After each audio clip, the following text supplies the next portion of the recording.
Jesus.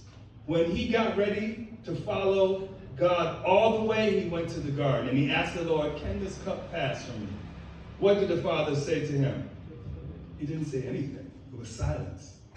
And Jesus knew as a result of the silence that he had to confess the last part. What was Jesus' confession after he asked the Father? And he pleaded with the Father, can this cup pass? Can there be another way? What did he finally say when the Lord answered nothing? Not my will, Lord, but your will be done. That's what he said. The disciples, when he got to them in a time before this, was explaining, I have to go to the cross, I have to suffer many things, I have to die, then be resurrected. They told him, at least one of them, no, that will never happen, because they were expecting him to set up an earthly kingdom. And they thought if we just fight on his behalf, if we come in battle enough, that would never happen to them. But he had to say to Peter, his very close ally, what did he say when Peter said, no, I will not let that happen to you, Lord? What did he say to Peter? You Satan.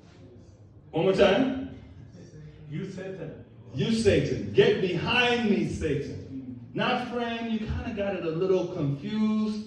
Kidogo, confused. No, he said, get behind me, Satan. He was strong with him. Why? Because if anybody could get him off track, it was Peter, his close ally.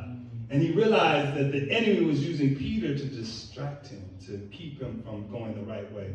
Now, in those two scenarios, if you were looking at the sentence or the statements that say Jesus was going to the cross to suffer and die, and the disciples and Peter said, no, we want you to set up your kingdom here. We will fight for you so you don't have to die.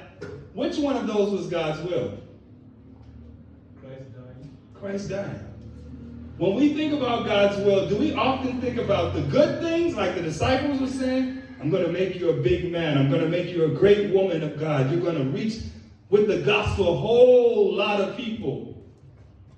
When we think of God's will, we think of the good things, right? If God's will is asking us to suffer, even to the point of death, do we think of that initially as God's will? The reaction, the human fleshly reaction is no, that can't be God. That hurts.